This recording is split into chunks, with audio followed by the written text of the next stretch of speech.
Bismillahirrahmanirrahim. Halo, Assalamualaikum. Wah, tak terasa kita sudah memasuki tema 3, subtema 3. Beberapa waktu yang lalu di tema 2, sebelum latihan soal itu, kalian pernah mempelajari peran anggota keluarga. Misalnya, peran anak di keluarga yaitu belajar yang rajin dan membantu orang tua. Lalu, masih ingatkah kalian apa itu peran? Peran adalah tugas yang harus dilakukan. Masih ingat kan salah satu contoh pengamalan Pancasila sila kelima di sekolah itu adalah melaksanakan gotong royong, misalnya mengerjakan tugas kelompok bersama-sama.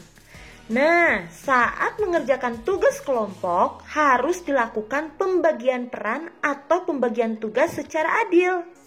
Jadi jangan sampai ada anggota kelompok yang tidak diberikan tugas sama sekali atau malah ada anak yang tugasnya terlalu banyak. Tentunya setiap anggota kelompok diberikan peran dan tugas berbeda-beda sesuai kemampuan masing-masing, namun tetap sama pentingnya. Setiap anggota kelompok harus mampu bekerja sama dengan baik dan berperan aktif dalam kerja kelompoknya, sehingga pekerjaan pun akan terasa lebih ringan dan cepat selesai. Agar kerja kelompok dapat berjalan dengan baik dan lancar, maka setiap anggota kelompok harus bisa menunjukkan sikap rukun, disiplin, tanggung jawab, dan saling menghargai. Jika ada teman sekelompok yang kesulitan dalam menjalankan perannya, maka kita harus membantu teman tersebut. Pembagian peran juga ada di lingkungan rumah, sekolah, maupun tempat umum. Misalnya nih, pembagian peran di sekolah. Setiap warga sekolah memiliki peran masing-masing dan melakukan tugas berdasarkan perannya dengan sebaik-baiknya. Orang-orang yang mempunyai peran di sekolah yaitu guru. Guru di sekolah berperan sebagai pengajar yang mendidik dan mengajarkan ilmu kepada siswa sebagai bekal untuk mencapai cita-citanya di kemudian hari. Lalu, peran atau tugas siswa adalah belajar dengan tekun, mendengarkan guru yang sedang menjelaskan pelajaran, dan menjalankan perintah guru. Selain guru dan siswa, terdapat juga peran lainnya di sekolah, seperti kepala sekolah yang bertugas memimpin sekolah, karyawan sekolah seperti staf tata usaha dan operator sekolah. Ada juga petugas kebersihan yang bertugas menjaga kebersihan sekolah. Ada penjaga kantin, satpam yang bertugas menjaga keamanan sekolah.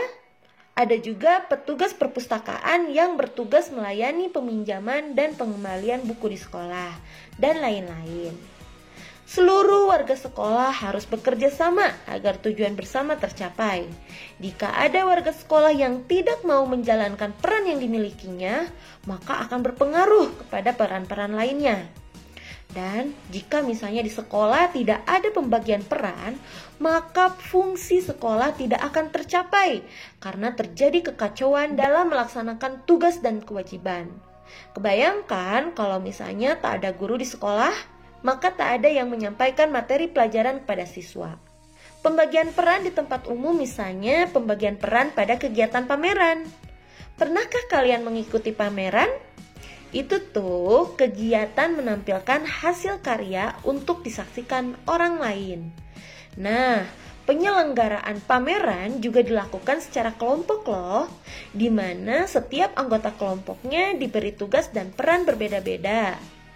Pembagian tugas tentunya dilakukan secara adil dan merata agar masing-masing anggota memiliki peran sama penting. Misalnya, ada anggota kelompok yang bertugas mengunjungi tempat pameran kelompok lain, ada yang bertugas mempresentasikan atau menjelaskan hasil penelitian yang telah dilakukan, ada pula anggota kelompok yang bertugas mencatat segala saran dan pertanyaan dari pengunjung. Penyelenggaraan pameran dapat berjalan lancar jika setiap anggota kelompok melaksanakan peran dan tugasnya dengan sungguh-sungguh dan penuh tanggung jawab. Nah, itulah materi PPKN mengenai pembagian peran. Mudah-mudahan kalian dapat memahaminya ya. Terima kasih. Wassalamualaikum warahmatullahi wabarakatuh.